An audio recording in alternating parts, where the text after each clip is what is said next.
Padre Celestial, gracias porque hoy podemos abrir tu palabra. Gracias te damos, Señor, por lo que tú traes para nosotros hoy. Te pido que abras nuestro entendimiento, nuestro corazón, todos nuestros sentidos, Señor, para discernir, para obedecer, para recibir todo lo que tú traes hoy. Te pedimos, por favor, que tu Espíritu Santo inunde nuestras vidas y nos toque profundamente con lo que tú traes para nosotros hoy. Damos gracias por Maco. Damos gracias, Señor, porque tú lo usas grandemente. Y hoy te pedimos que hables tú a través de él para nosotros. En el nombre de Jesús oramos y damos gracias. Amén. Gracias, Juanfer. Qué privilegio tener hoy a Marcelino, a Daniel y a Laura aquí con nosotros. Nos alegramos de que estén con nosotros esta mañana. Es un privilegio para mí el poder dirigir la meditación de la porción que nos toca hoy de Filipenses. Filipenses es el libro o la carta del apóstol Pablo que nosotros estamos estudiando durante este mes de junio.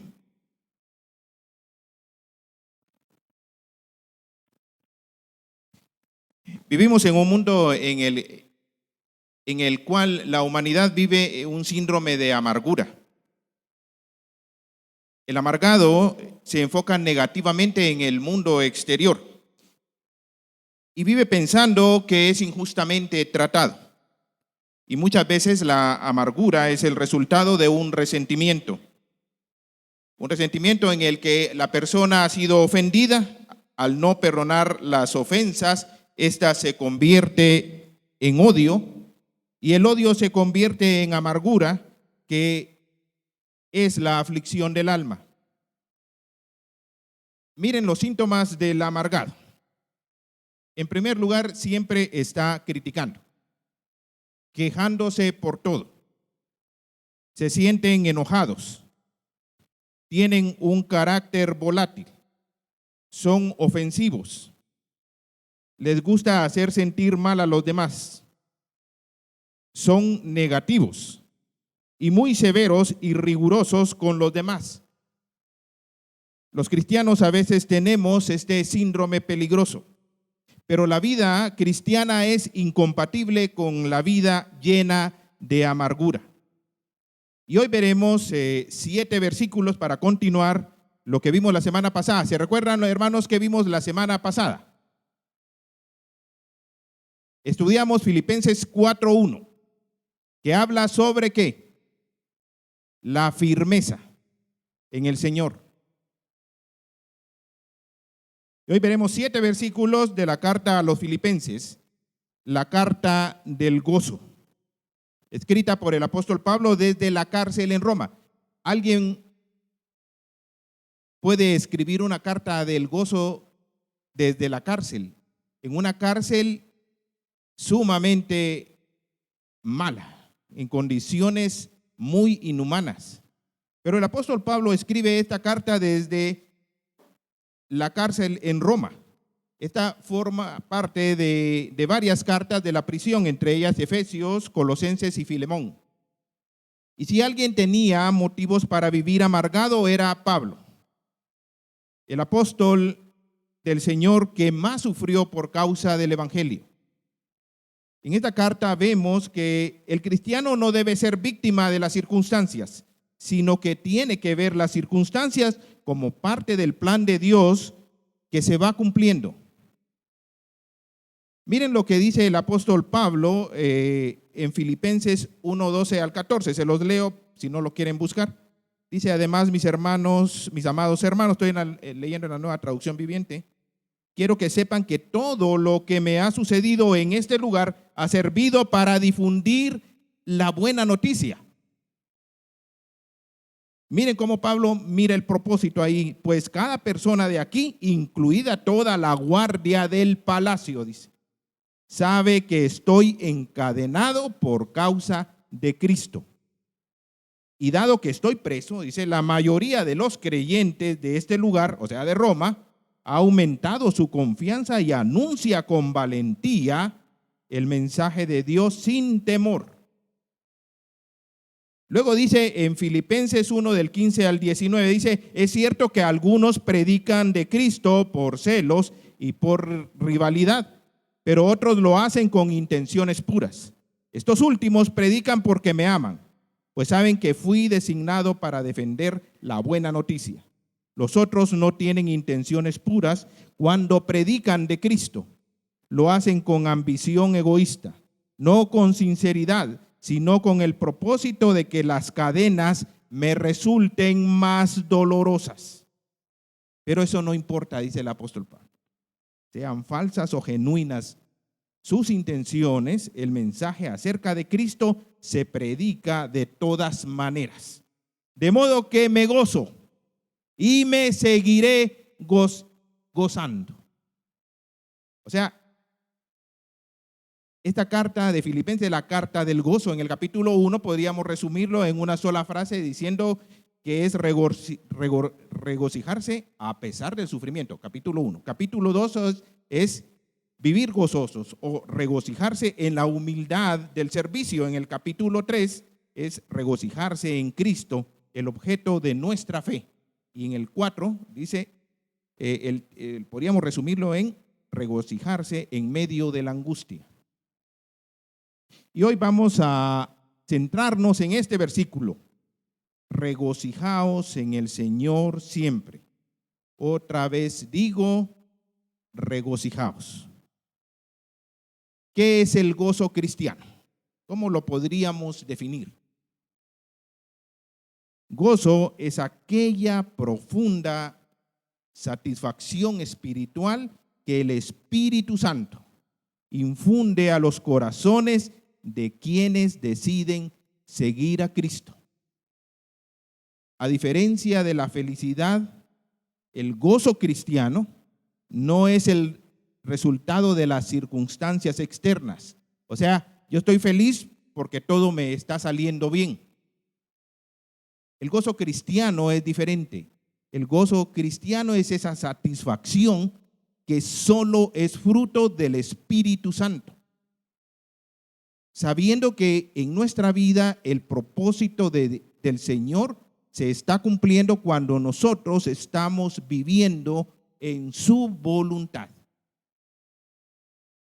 Y depende únicamente de la actividad del Espíritu Santo en la vida del creyente. Así pues, las circunstancias, aunque sean adversas, no influyen en ese gozo.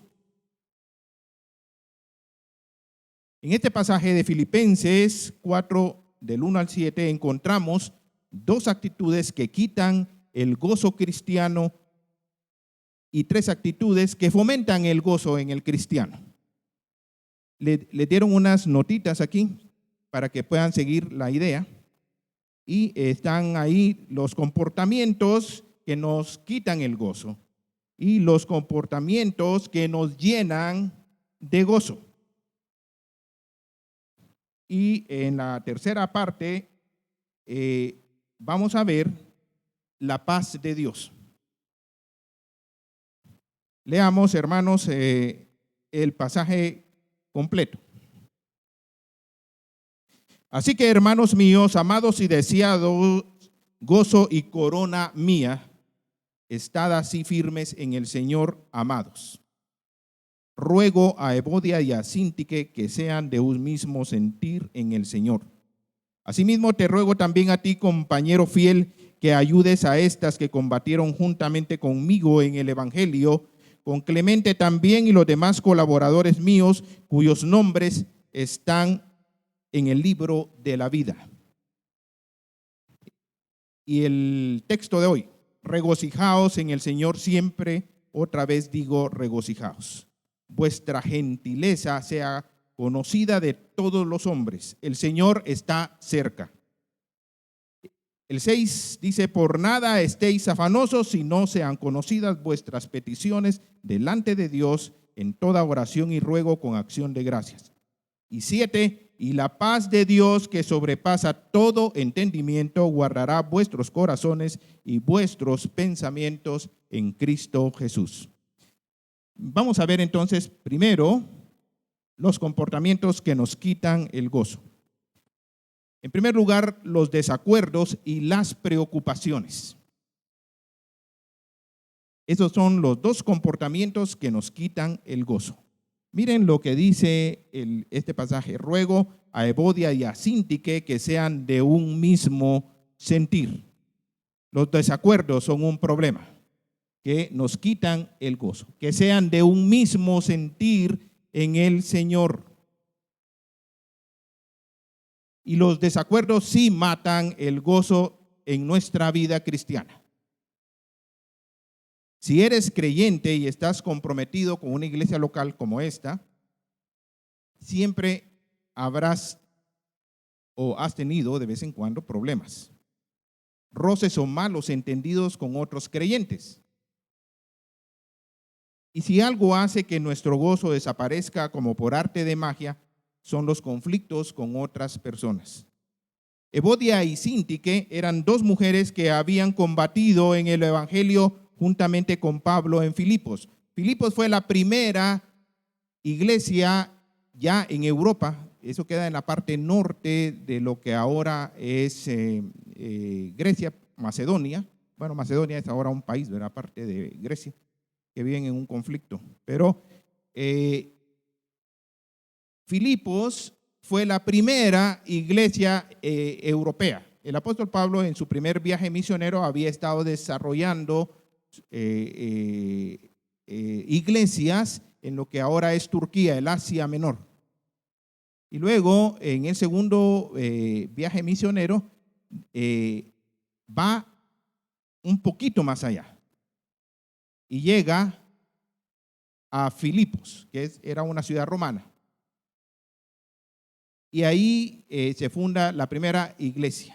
Y a ellos les está hablando. Estas dos mujeres habían estado con el apóstol. Estuvieron con Pablo ayudándole a llevar el evangelio a los paganos inconversos de Filipos. Y Pablo también dice que eran verdaderas cristianas. Mire lo que dice al finalizar el versículo 3. Dice, cuyos nombres están escritos en el libro de la vida, hablando de otros creyentes y de ellas. O sea, eran creyentes. O sea, el creyente también es problemático, hermanos. De vez en cuando. Lo que pasa es que no podemos vivir en el problema.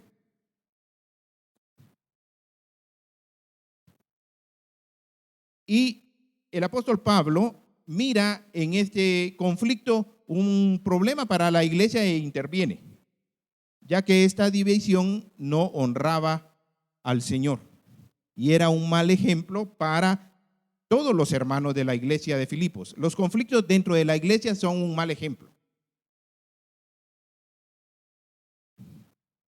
¿Cuál es la chispa que detona los conflictos? ¿Saben cuál es, hermanos? Es el orgullo. Y el orgullo nunca une, siempre divide. El orgullo no suma ni multiplica, siempre divide y resta. El orgullo fue el pecado de Satanás cuando fue echado del cielo al querer ser igual a Dios. Creó un conflicto que lo llevó a su expulsión del cielo. O sea, el primer orgulloso fue Satanás. Dice Isaías 14:13, dice, decías en tu corazón, subiré hasta los cielos, hablando de Satanás, levantaré mi trono encima de las estrellas de Dios, gobernaré desde el extremo norte en el monte de dioses, subiré a la cresta de las más altas nubes y seré semejante al Altísimo. Eso decía Satanás. Y Pablo le dice a estas dos hermanas que deben ser de un mismo sentir en el Señor. ¿Qué significa ser de un mismo sentir en el Señor? Como la Biblia se interpreta a sí misma, ya Pablo lo había explicado en Filipenses 2:2-5, donde pone al Señor como ejemplo de humildad. Pero antes de eso les dice a los hermanos, antes de introducir el ejemplo de Cristo, entonces háganme verdaderamente feliz, poniéndose de acuerdo, dice el apóstol Pablo en Filipenses 2, del 2-8, de todo corazón entre ustedes, amándose unos a otros y trabajando con un mismo pensamiento y un mismo propósito. Y ser de un mismo sentir en el Señor, en Cristo es, como lo dice el 3, No sean egoístas, no traten de impresionar a nadie, sean humildes, es decir, considerando a los demás como mejores que ustedes. No se ocupen solo de sus propios intereses, sino también procuren interesarse en los demás. Y dice en el 2:5, tengan la misma actitud que tuvo Cristo. En el mensaje, que es una paráfrasis, es una traducción que es una paráfrasis, está solo en inglés, pero dicen, piensen de sí mismo como Cristo pensaba de sí mismo, que somos siervos. Y aunque era Dios, dice el Filipenses 2:6, no consideró que el ser igual a Dios fuera algo a lo cual aferrarse. En cambio, renunció a sus privilegios divinos y aceptó la más humilde posición de un esclavo y nació como un ser humano. Cuando apareció en forma de hombre, se humilló a sí mismo en obediencia a Dios y murió en una cruz como morían los criminales. Este es el ejemplo supremo de humildad. Cristo voluntariamente renunció a todos sus privilegios por amor a nosotros. En 2 Corintios 8:9 dice, ustedes saben que nuestro Señor Jesucristo era rico, pero tanto los amó a ustedes que vino al mundo y se hizo pobre, para que con su pobreza ustedes llegaran a ser ricos. La paz no es ausencia de conflicto. La paz es armonía. El conflicto es ruido. La paz es música. Y en nuestras vidas cristianas jamás habrá total armonía si voluntariamente no renunciamos a nuestros derechos y privilegios. Y miren, aquí viene una cosa tan dura, tan difícil, hermanos, que solo en el Señor y viviendo una vida en el Espíritu Santo podemos llegar a esto, parecernos a Cristo.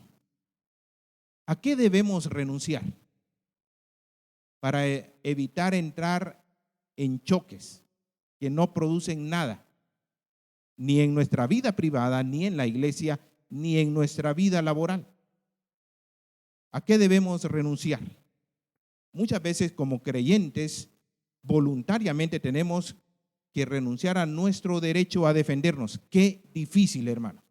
Qué difícil renunciar a nuestro derecho a defendernos, a nuestro derecho a responder a los ataques injustos, a nuestro derecho a tener razón, a nuestro derecho a tomar una justa represalia de quien o con quien nos ataca, a nuestro derecho a guardar rencor a los que nos dañan o buscan dañarnos, a nuestro derecho a entrar en una discusión. Qué difícil, hermanos, parecerse a Cristo en este aspecto de la humildad. Renunciar a nuestro derecho a utilizar los recursos a nuestro alcance para dañar al que nos ha ofendido. Renunciar a nuestro derecho a no servir a los demás que no se lo merecen. Muchas veces hay hermanos o personas que no se merecen nuestro servicio y nosotros tenemos que renunciar a no servirlos, sino a continuar sirviéndolos. Y miren lo que dice palabras del Señor en Mateo 5, 44, 45 y 48. Pero ahora yo les digo, amen a sus enemigos y oren por quienes los maltratan. Así demostrarán que actúan como su Padre Dios que está en el cielo. Él es quien hace que salga el sol sobre los buenos y sobre los malos. Él es quien manda la lluvia para el bien de los que lo obedecen y de los que no lo obedecen. Ustedes deben ser perfectos como Dios, su Padre que está en el cielo, es perfecto. ¿Qué demanda más dura? Para mí personalmente es muy duro, porque a mí me fascina defenderme. No sé si a usted le pasa lo mismo. Es una demanda muy dura del Señor. En resumen, hermanos, los desacuerdos sí matan el gozo en nuestra vida. Miremos el segundo comportamiento que mata el gozo. Por nada estéis afanosos, si no sean conocidas vuestras peticiones delante de Dios en toda oración y ruego con acción de gracias. Las preocupaciones. Eso, ¿alguien puede estar preocupado y gozoso? Muy complicado, creo que no. Es casi incompatible estar preocupado y gozoso al mismo tiempo.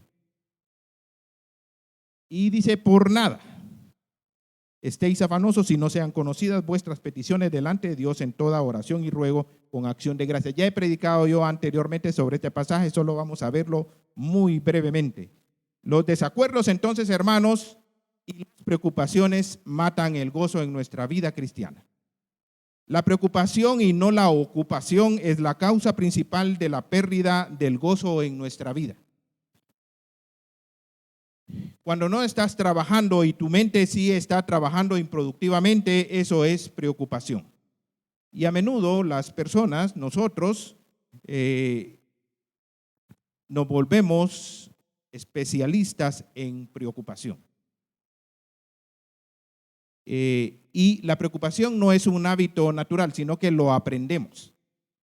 Y lo aprendemos con práctica, o sea, como los atletas, ¿verdad? O como alguien que quiere aprender una habilidad. Para aprender esa habilidad tenemos que tener práctica. En el día a día la preocupación se ha convertido en un oficio que genera inútiles beneficios. Sin embargo, hay personas que no pueden vivir un día sin preocuparse. Y la preocupación como una plaga ha hecho carrera en los pasillos de las oficinas, de los hogares y demás ambientes de nuestra rutina diaria. Así que hay gente que ha adquirido este hábito como si se tratase de un deporte. La práctica los ha hecho profesionales en preocupación. Cuando no tienen algo, pues buscan, ¿verdad? Para practicar la preocupación. Es como si no se pudiera hacer otra cosa más que preocuparnos. Miren lo que dice el versículo 6. En la primera parte dice, no se preocupen por nada. Y subraya la palabra nada, no hay excepciones. La preocupación siempre exagera los problemas. La preocupación nunca reduce los problemas, simplemente los expande y los agiganta, los hace crecer fuera de proporción. Entre más se preocupan, más grande es el problema. ¿Han visto ustedes lo que ocurre? Empieza con una pequeña idea y luego esa pequeña idea empieza a agrandarse. Y conforme se va agrandando, le vamos poniendo garras, le vamos poniendo dientes y se vuelve un monstruo. Y no sé por qué la noche, ese como, no sé si es la falta de luz solar o qué, pero hace que nuestras preocupaciones sean más intensas. Le vemos aquellas garras, aquellas uñas más largas de lo que son durante el día. Y cuando amanece, ya no es tan grave el asunto. ¿No les ha pasado a ustedes, hermanos? Cuando ya sale el sol, ya no es tan grave. Porque la preocupación expande, exagera lo negativo en la vida. La preocupación, en otras palabras, es una exageración desproporcionada de los problemas. Lo que continúa diciendo el apóstol Pablo en este versículo es, no entres, si pudiéramos hacer una paráfrasis, decirlo en nuestras propias palabras, está diciendo no entres en pánico. Mire lo que dice, sino que sean conocidas vuestras peticiones delante de Dios. No entres en pánico. ¿Qué debes de hacer? Orar. No debes preocuparte, no debes exagerar tus problemas. Debes exponer tus problemas a tu Padre Celestial. Eso es lo que está diciendo ahí el apóstol. En otras palabras, este pasaje nos dice, deja ese monólogo contigo mismo, deja de hablarte a ti mismo. acerca de ese problema. Mejor háblale al Señor sobre ese problema. Porque cuando le hablas al Señor, ya quitas tu atención de ti mismo. Y los problemas vuelven a su tamaño normal. Luego, la oración, dice el apóstol Pablo, dice, sino que sean conocidas vuestras peticiones delante de Dios en toda oración y ruego, ¿con qué? Con acción de gracias, con gratitud, porque la gratitud es un reconocimiento de que yo no tengo el control, sino que lo tiene el Señor. Y le estoy agradecido que gracias a su misericordia no soy yo el que controla, sino que es Él, porque lo ha hecho en el pasado. Si ustedes se ponen a pensar de una preocupación que tuvieron hace 5 años, hoy les parece ridículo, no tenían por qué preocuparse. Que tenían hace 10 años más chiquitos, o sea, no tenían nada, porque el Señor ha sido fiel. El Señor siempre ha cumplido sus promesas con nosotros en el pasado. ¿Por qué no lo va a hacer ahora? La gratitud y el gozo en la vida cristiana siempre van de la mano. No puedes ser un creyente gozoso si no eres un creyente agradecido con el Señor, porque la gratitud es lo contrario de la preocupación. Y entre más agradecido eres con el Señor, más gozoso estarás. La gratitud es uno de los remedios contra la preocupación y es el secreto de vivir una vida gozosa. Entonces, salimos de estos dos comportamientos que nos quitan el gozo. El primero, ¿cuál es? Los desacuerdos. En este pasaje, que solo son 7 versículos, los desacuerdos y las preocupaciones. Miremos ahora los comportamientos que nos llenan de gozo. En primer lugar, lo vimos la semana pasada. La primera es estar firmes en el Señor, ser pacificadores y ser considerados o gentiles con los demás.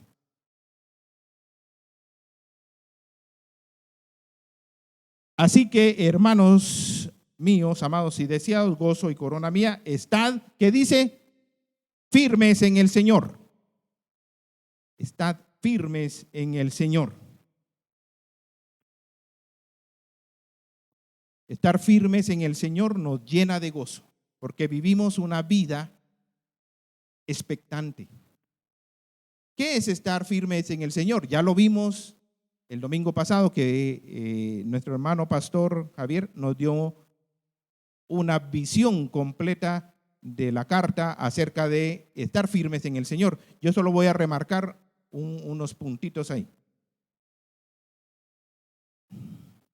Estar firmes en el Señor, en primer lugar, es ocuparse de nuestra salvación.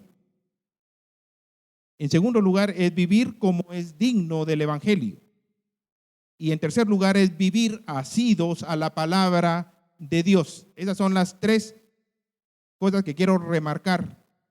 También habló el domingo pasado nuestro hermano pastor de estar firmes en el Señor es tener una meta.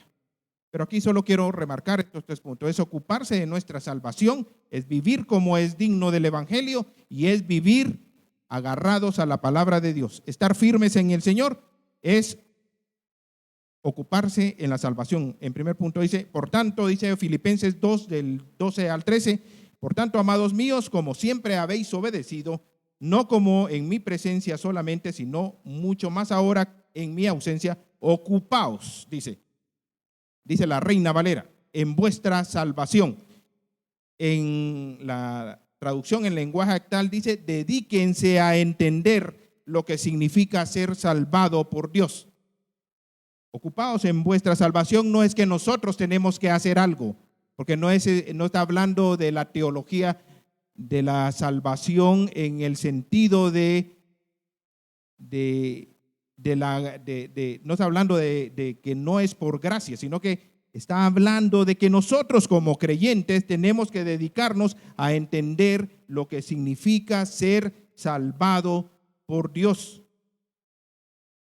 Y miren, leo en la Reina Valera, dice, porque Dios es el que en vosotros produce así el querer como el hacer por su buena voluntad. O sea, todo lo bueno como que nosotros producimos como creyentes, cuando nos dedicamos a entender lo que significa ser salvado, ¿es fruto de qué?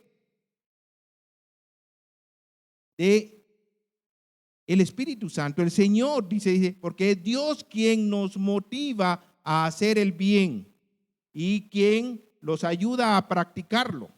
Y lo hace porque así lo quiere Él.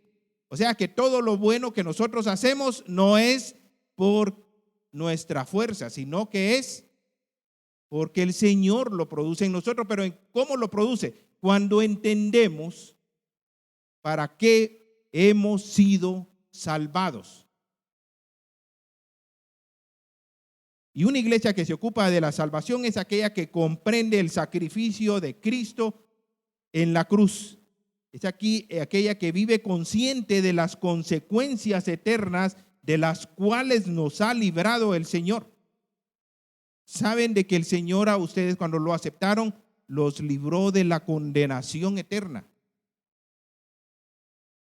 Y cuando nosotros entendemos eso, hermanos, entonces vivimos con gozo y vivimos firmes en el Señor. ¿Cómo podemos demostrar que hemos entendido que somos salvos? Porque muchas veces somos salvos, pero no hemos comprendido el alcance. Obedeciendo a Dios con profunda reverencia y temor, dice ahí en la Reina Valera, dice, ocupaos en vuestra salvación con temor y temblor. Miren, hermanos, si algo debe de temer usted es el no sentir ese impulso de obedecer al Señor, de hacer buenas obras, porque significa que algo no está bien en su vida. Usted debe tener temor de que no sienta las ganas de hacer la voluntad de Dios. Y debe tener temblor también porque no lo siente. Y si no lo siente, algo no está bien en su vida. Si usted no ha cambiado desde que conoció al Señor, sigue con su mala vida, usted debe tener temor y temblor. Significa que tal vez usted sigue siendo un campo misionero.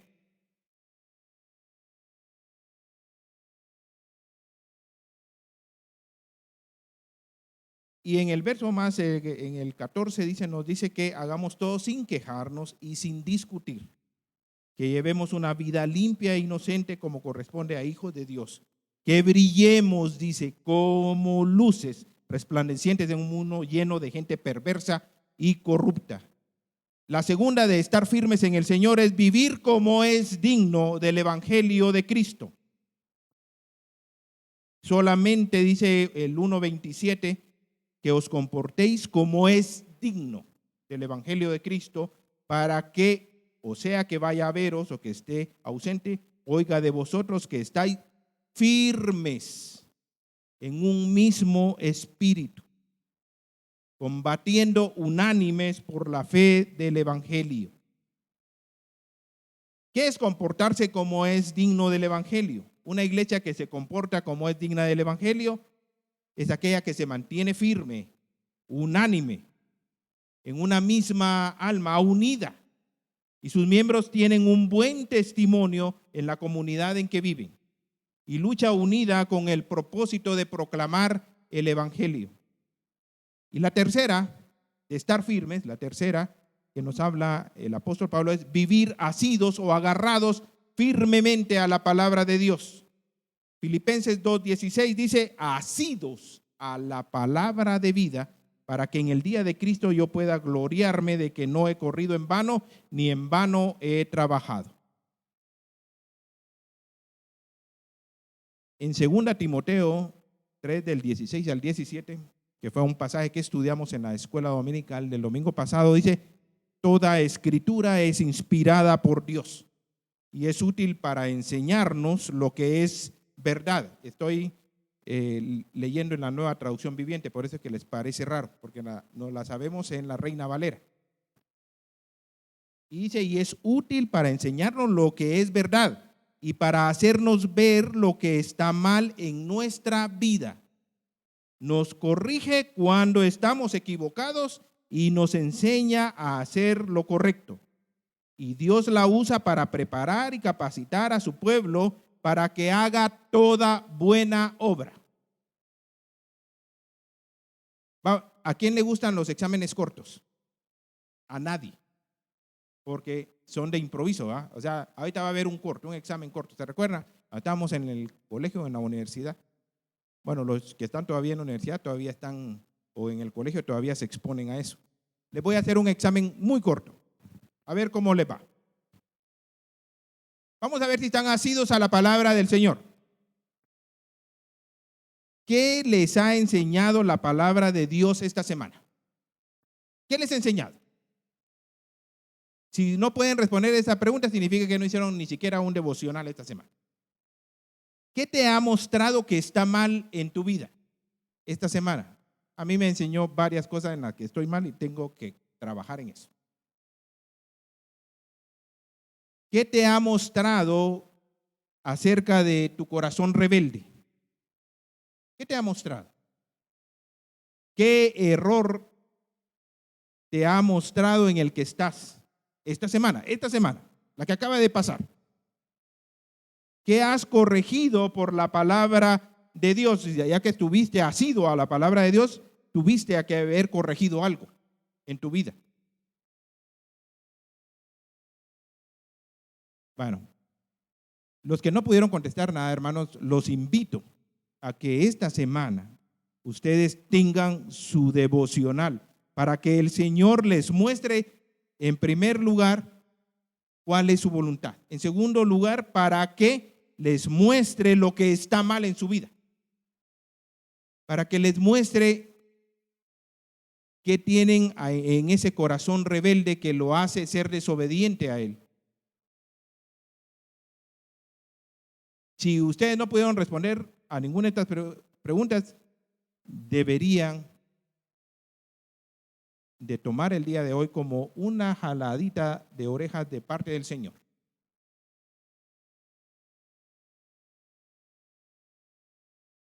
Entonces, estar firmes en el Señor nos llena de gozo porque vivimos una vida expectante. Vámonos al segundo comportamiento, ser pacificador.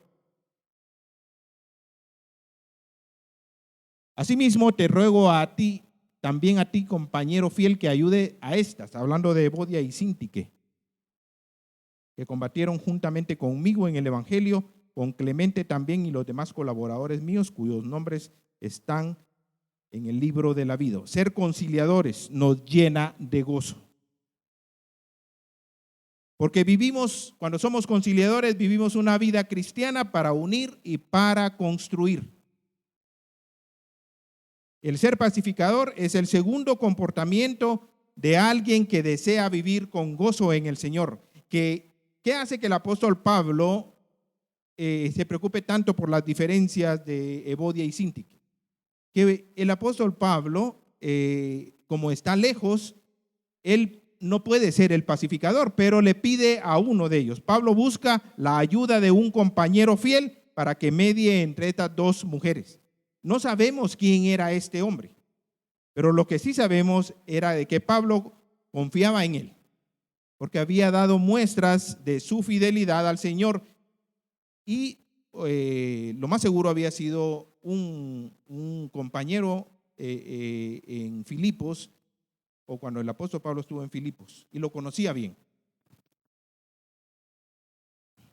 Sea quien fuera, tenía la labor de ayudar a estas dos mujeres a tener un mismo sentir y a hacer las paces. Lo que muestra es que el problema que tenían, si ellas estaban en el Señor, tenía una solución. Y el gozo que produce ser pacificador es similar al de alguien que construye y ve cómo su obra va tomando forma, para que al final se vea la utilidad de lo que construyó. Porque cuando logran hacer las paces, todo vuelve a la normalidad en la iglesia. En cambio, los conflictos destruyen, dividen y pueden acabar con una iglesia local. Felices y gozosos los pacificadores, dice el Señor en Mateo 5, en las bienaventuranzas, porque ellos serán llamados como hijos de Dios.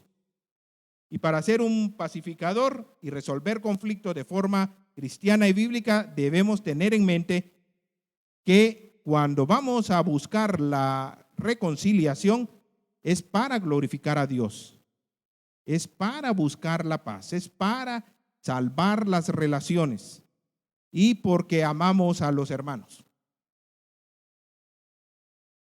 Estar firmes en el Señor y ser conciliadores nos llena de gozo porque vivimos una vida ¿para qué?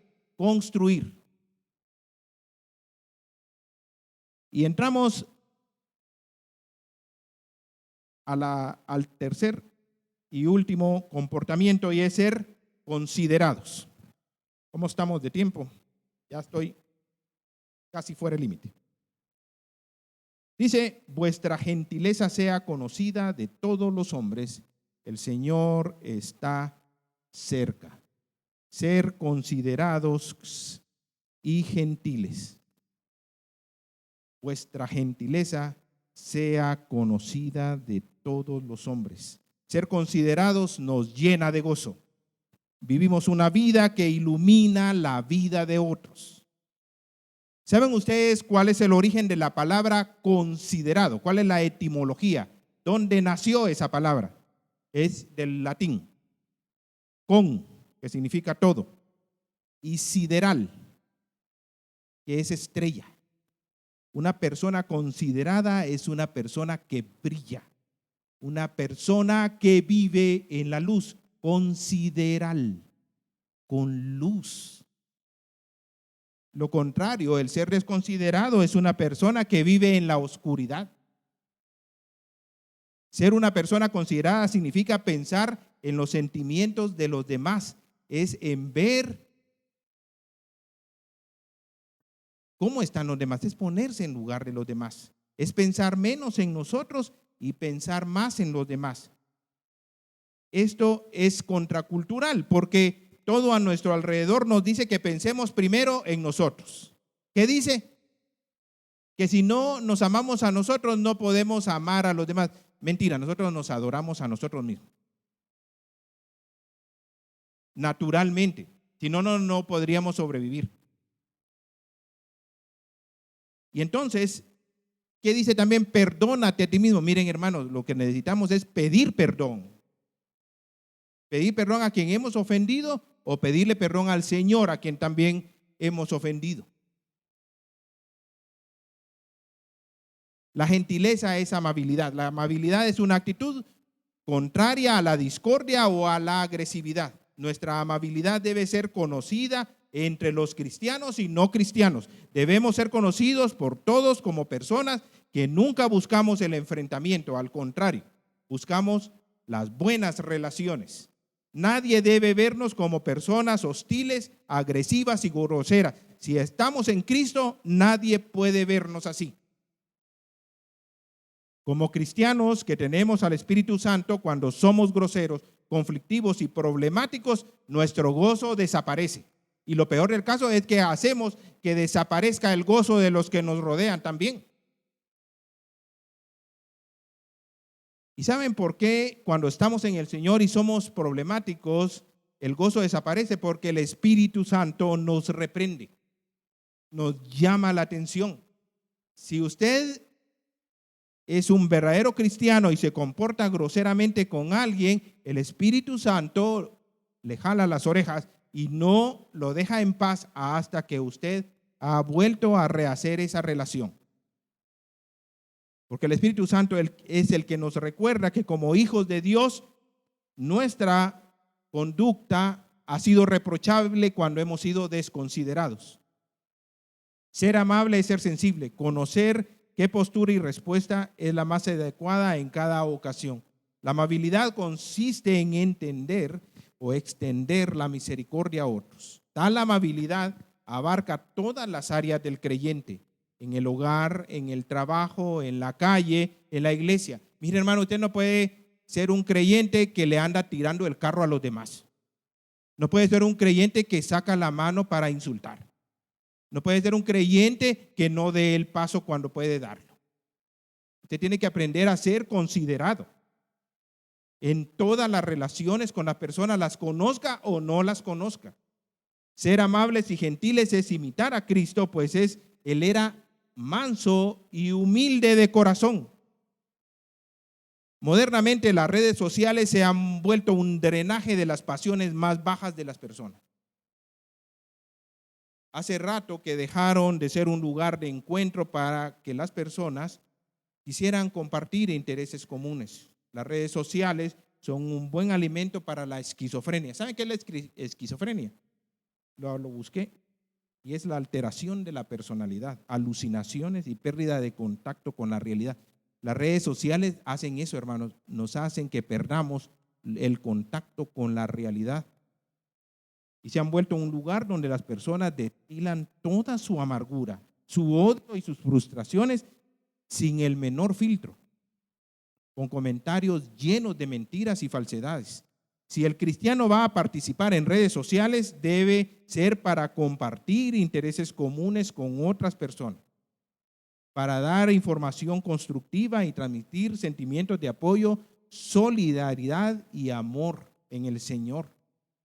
Nunca debemos usar las redes sociales para agredir a nadie. Y si algo trae gozo y paz es tener una actitud de amabilidad hacia todos. Hay ocasiones en que las personas nos provocan a que seamos groseros, pero el creyente debe siempre buscar alejarse de la hostilidad y la disputa. No debe responder mal a la provocación y debe responder con amabilidad. Esto es clave para vivir una vida llena de gozo. Termina esta idea el apóstol diciendo: el Señor está cerca. Miren lo que dice: el Señor está cerca. Esto puede interpretarse que el Señor viene pronto, que no tiene sentido vivir en disputa porque el Señor está por venir. Esto puede interpretarse así. El otro significado es que el Señor está cerca siempre. El Señor está presente. El Señor nos está viendo, está observando. Si cuando interactuamos con las personas tuviéramos la conciencia que el Señor está a nuestro lado y está viendo, creo que seríamos las personas más amables, aún con los que no se lo merecen. Así que, hermanos, ser considerados nos llena de gozo, porque vivimos una vida que ilumina la vida de otro. Consideral, con luz. Y concluimos, hermanos, hablando de las consecuencias del gozo del Señor. Dice: y la paz de Dios, que sobrepasa todo entendimiento, dice, guardará vuestros corazones y vuestros pensamientos en Cristo Jesús. Esta expresión, más allá de todo entendimiento, significa más allá de toda comprensión humana, más allá de lo que piensa la mente incrédula que no conoce al Señor. Y dice: la paz de Dios guardará nuestros corazones y nuestros pensamientos. Dos cosas ahí: guardará nuestros corazones y nuestros pensamientos. Y si reflexionamos bien sobre este pasaje, este versículo, cuando estamos en Cristo, la paz de Dios significa ahí que montará guardia sobre nuestros corazones, va a poner guardias. ¿Saben lo que significa guardar nuestros corazones?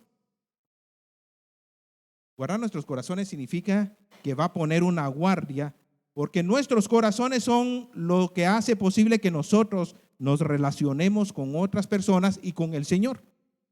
Que amemos a otras personas y al Señor. Es el corazón. Y entonces, cuando dice que pondrá guardia, es que nos va a librar. Cuando estamos en su voluntad.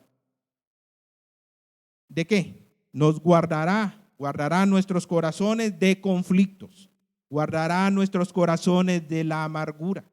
Guardará nuestros corazones de caer y afirmará nuestros corazones en el Señor. Guardará nuestros corazones de ser una fuente de problemas y vamos a ser pacificadores. Guardará nuestros corazones de ser desconsiderados y groseros. Y nos hará personas consideradas con los demás. Montará guardia. Y también dice que la paz de Dios guardará nuestros pensamientos. Significa que montará guardia en nuestros pensamientos para librarnos de la preocupación inútil. Guardará nuestros pensamientos de la ansiedad por el mañana. Guardará nuestros pensamientos de exagerar nuestras dificultades. Guardará nuestros pensamientos del materialismo, pensando que solo podemos vivir por si tenemos o no tenemos cosas, o sea, vivir trabajando ansiosamente por algo que no nos vamos a llevar. Guardará nuestros pensamientos de esa cultura sin Dios que nos rodea. Pero guardará nuestros pensamientos y nuestros corazones, ambos firmes en Cristo. Y cuando la paz de Dios guarda nuestros corazones y nuestros pensamientos, vivimos una vida llena de gozo. ¿Cuál es el nombre de nuestra iglesia? Vida plena. Vivimos una vida plena. Así que, hermanos, ¿qué conflicto tiene hoy usted con alguien? ¿Qué preocupación trajo hoy aquí? Que le está robando el gozo. ¿Qué conflicto le está robando el gozo? ¿Qué preocupación le está robando el gozo? ¿Ya le expuso al Señor en oración esa preocupación? ¿Ya le pidió al Señor que le dé una oportunidad para reconciliarse?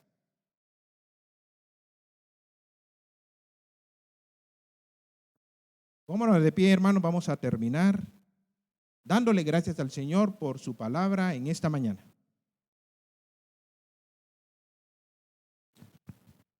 Gracias, Señor, por tu palabra. Ayúdanos, Señor, a renunciar a nuestro yo, a renunciar a reclamar nuestros derechos y privilegios para alejarnos del conflicto. Haznos creyentes de oración y creyentes agradecidos en lugar de personas preocupadas. Ayúdanos a estar firmes en la fe, a ser personas pacificadoras, amables y gentiles, para que seamos sal y luz de este mundo que no te conoce. En el nombre de Cristo, nuestro Salvador. Amén. Que el Señor bendiga su palabra.